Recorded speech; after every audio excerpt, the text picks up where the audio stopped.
Mister चंदन Sharma sir, लगातार तालियां हो जाए आप लोगों की। जो भी है ये सरकारी है। Also we are joined us by Mr. Imran sir.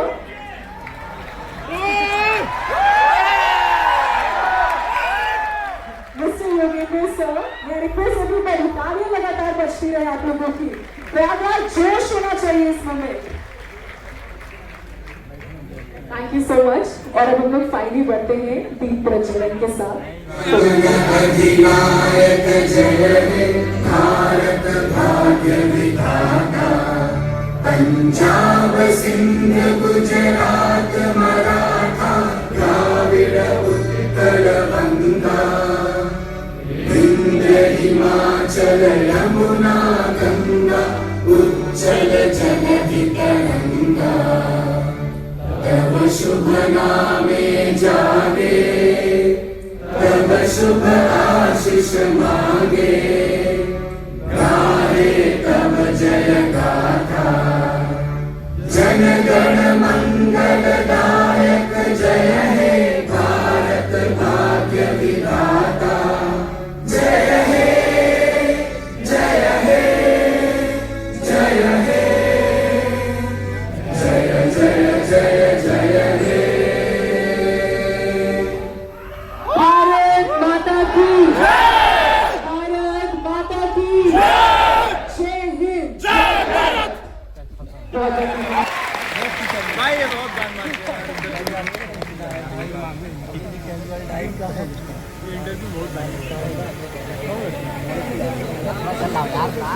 Camera man हो तो भाई थोड़ा इधर हवा दे। अरे यार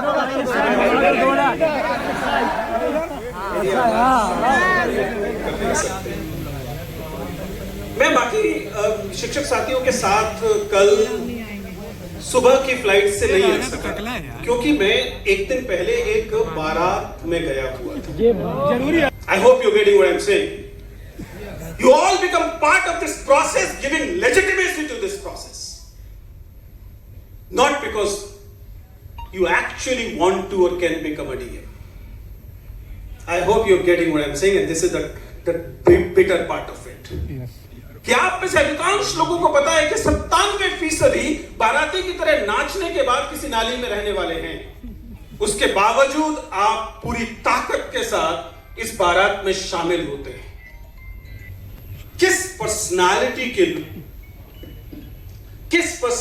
के लोग बेहतर होंगे, आपकी पर्सनालिटी कैसे बेहतर बनेगी, खास तौर से इलाहाबाद को एड्रेस कर रहा हूं इसलिए कहूंगा।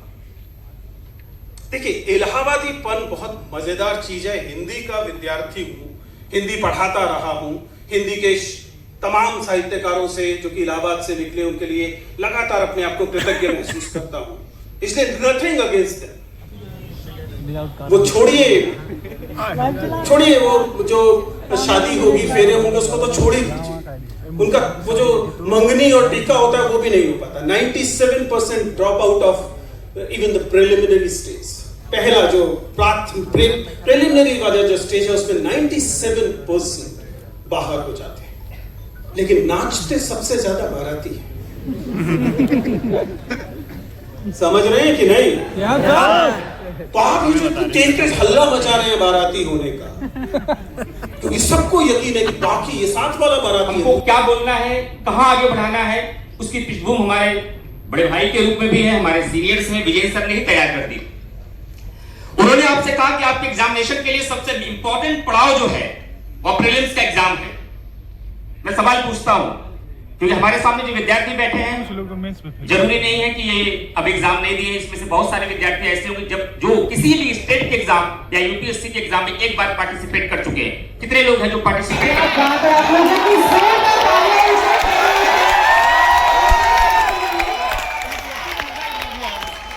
आज यहाँ जितने लोग भी हैं, हमें पता है कि हर कोई सर से मिलने के लिए आया है। प्रयागराज इनकी कर्म भूमि भी रही है, जहाँ से उन्होंने पढ़ाई की है और यहाँ पे पढ़ाया भी है। आज हम सभी का सौभाग्य है कि हमारे बीच में ओझा सर आ चुके हैं। जोरदार तालियां आप लोगों की ओर से। तो प्रयागराज अपनी एनर्जी दिखाते हुए सर का लगातार तालियों के साथ, जोश के साथ स्वागत किया जाए। अब हम रेडी हो चुके हैं हिम्मत दिखाते हुए सर को सुनने के लिए। Thank you ma'am, thank you. और यहाँ पे टीचर मैं सही बोला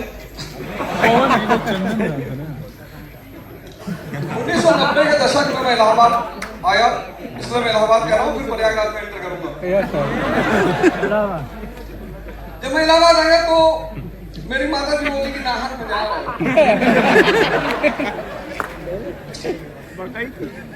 तुमसे ना हो पाएगा।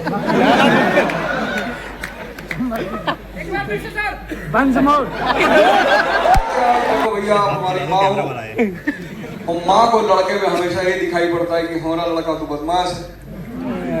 और विजेंद्र सर ने एक बात कही कि आप सारे लोग IAS इसलिए बनना चाहते हैं, बहुत सारे लोग, क्योंकि आप किसी न किसी स्तर पर बेइज्जत हुए हैं, परेशान हुए हैं। तो मैं भी एक सामान्य घर में पैदा हुआ, मेरे पापा पिताजी मेरे पोस्ट ऑफिस में थे, बाबू थे, और मैं जिस स्कूल में पढ़ता था फातिमा इंटर कॉलेज में, वहां सब एरिस्टोक्रेसी के लड़के, DM, कलेक्टर, सांसद, मंत्री, विधायक। आप कहाँ पहुंची वहाँ? तो वहाँ बाहुबली का होना बहुत जरूरी था।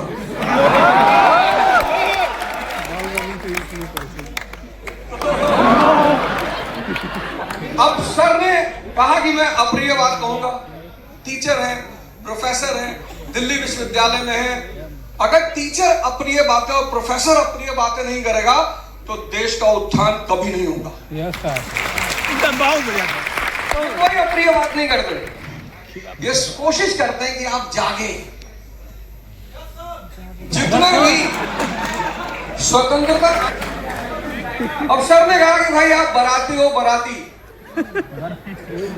हम रेंचो जैसे बराती हैं।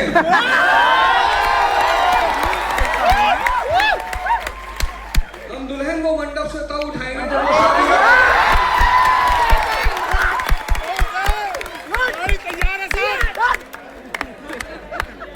बात अभी पूरी नहीं हुई,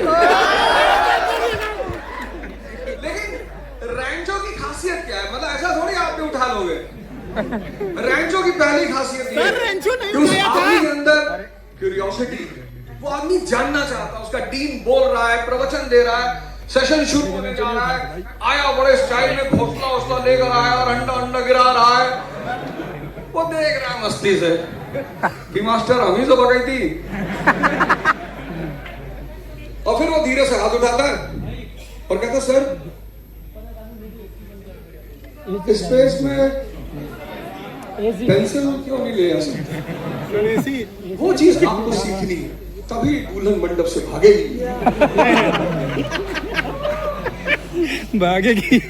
क्यूरियोसिटी इतनी बड़ी चीज है ना, ज्ञान की माँ, उसको मदर कहा गया। जैसे अब मैं एग्जांपल देता हूँ, आप में से कितने सारे लोगों जो पिछले 1-2 साल से तैयारी कर रहे हैं? सभी है सर, 2 साल से, सिर्फ 2 साल वाले? 2 ही साल से। 2 साल। हाँ, 1-2 महीना कम है। आप मारेंगे नहीं आओ? बन गया राजा, बन गया राजा इंशाअल्लाह। बताओ यूनिवर्सिटी एक्ट के सारे प्रावधान बताओ। उसमें एक प्रावधान ये था कि जो स्टूडेंट है कोई भी आंदोलन नहीं करेंगे, और अगर कुछ सर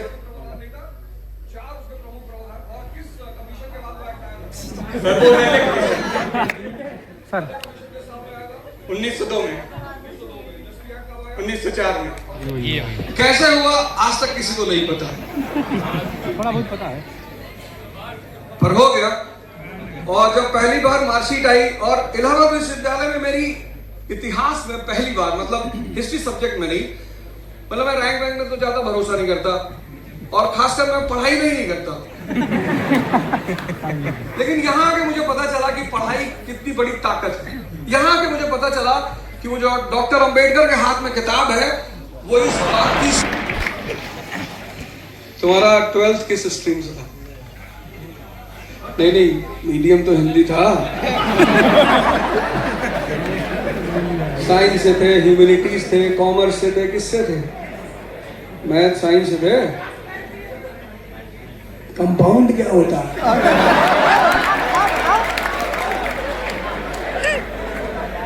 क्या बात है, कह रहा कंपाउंड ब्याज होता है।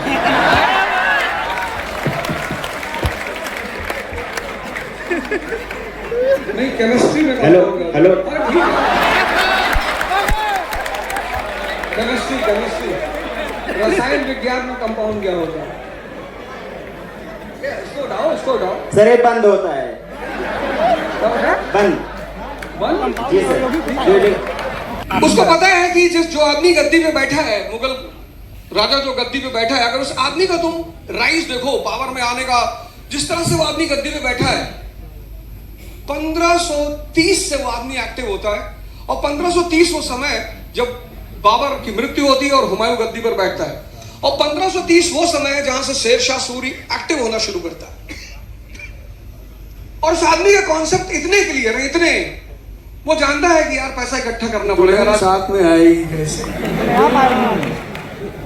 तो बात ये थी, हुमायूं जागृत होता है 1538 में, उसको पता चलता है कि शेरशाह ने बंगाल में पूरा मिर्जापुर से लेकर बंगाल तक का इलाका शेरशाह के कब्जे में, और ये इलाका कितना महत्वपूर्ण है, मिर्जापुर से पूरा बंगाल। फिर वो क्या करता है, हुमायूं जाता है बंगाल। अब कहानी बड़ी प्यारी है, इसीलिए तो पढ़ना है। पढ़ना किस लिए? सीखना है। चतुर्लिंगम मॉडल थोड़ी पढ़ना है कि चमत्कार का बलात्कार कर देना है। तुम्हारा मॉडल ही वही है। क्या करता है, पूरा बंगाल को सजाता है, बढ़िया अच्छी क्वालिटी की अफीम मंगाता है, क्योंकि उसको पता है कि अफीम चाहिए। बड़े अच्छे अच्छे डांसरों को इकट्ठा करता है, क्योंकि इसको पता है कि इसको नाच देखने का शौक है।